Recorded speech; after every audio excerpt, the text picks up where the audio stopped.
Several students were struggling a little bit with problem 6 on our set activity, so I just quickly wanted to go through a little bit of a similar example with you. So let's consider the following. We have a Venn diagram here with sets X, V, and W, and they're sitting in a universal set U.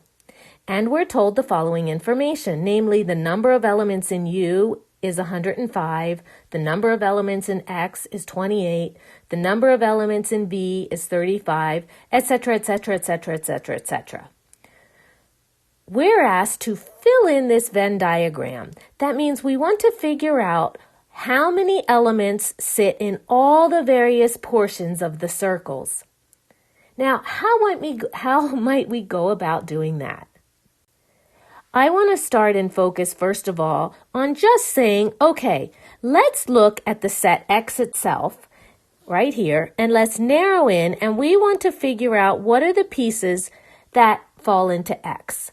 Specifically, if I draw X down here just to get a better idea of what I'm talking about, notice X has several pieces. There's a piece here with the pink overlap. There's a piece here where the yellow circle overlaps. And then there's a piece where the yellow, pink, and green overlap.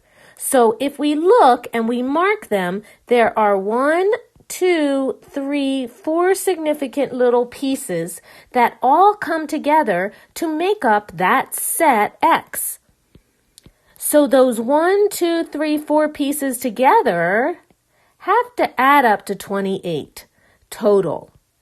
That's the first thing I want to observe if I'm trying to figure out the elements in X.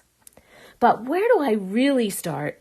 Well, the best place to really start is actually down here on the bottom at the intersection of all three. When we take this smallest set possible and we fill that in, that's going to help us backwards fill the rest of the pieces we need. So let's start there. Here we go. So we have X intersect V intersect W.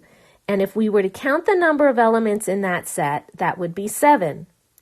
Now, where is the set X intersect V intersect W? Well, that's this middle portion right here in the middle. And we are told that the number of elements sitting in that innermost portion is 7. So let's go ahead and label that. 7 elements are sitting in the intersection of X, V, and W. Now, as I mentioned, we're trying now to figure out how many elements are in all of X. We're starting with that innermost portion.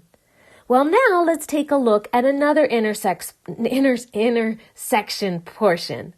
Let's specifically look at the intersection portion of X and V.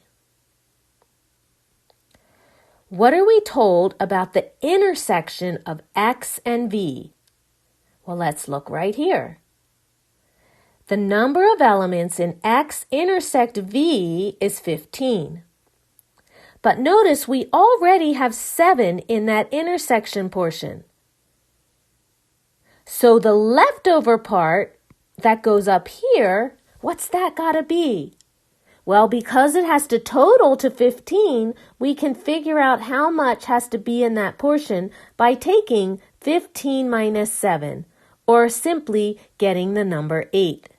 And so 8 is what we fill in that upper portion.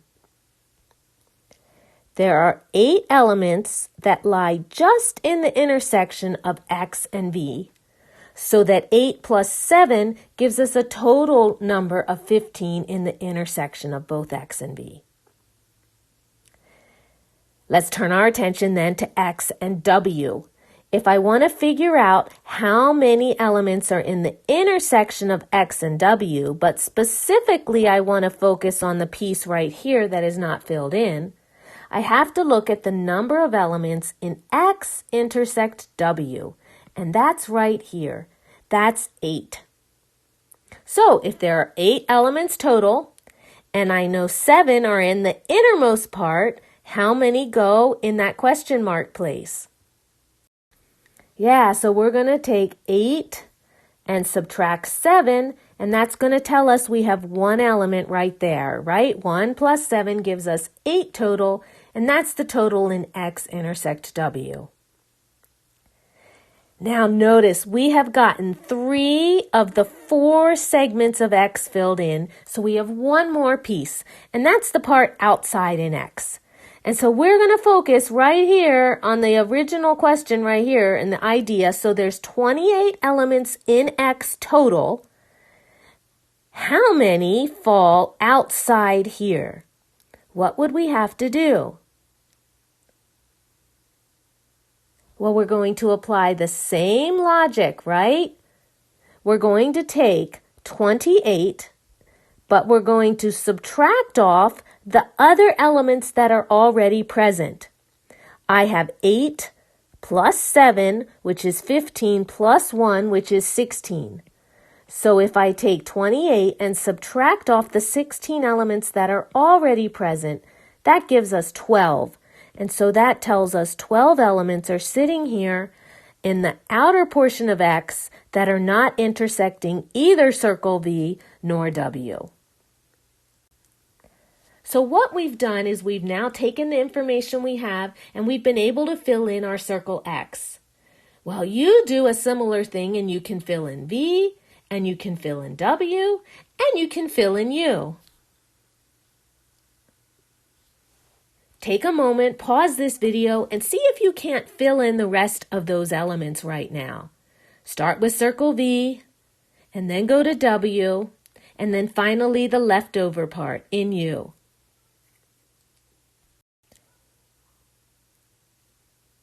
Are you feeling confident?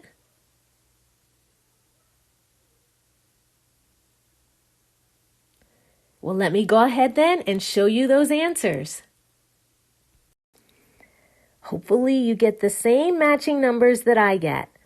5 are sitting just in V, 15 are in the intersection with just V and W, 18 are is just sitting here in W, and finally 39 is sitting outside of all 3 circles in the universal set. I do hope this helps give you an idea so that you can go take these processes and use them and apply them to redo any activity problems, especially number 6 that you had incorrect on the activity, so you can turn it in and get some more credit. If you have any questions at all, please don't hesitate to reach out. Good luck, guys.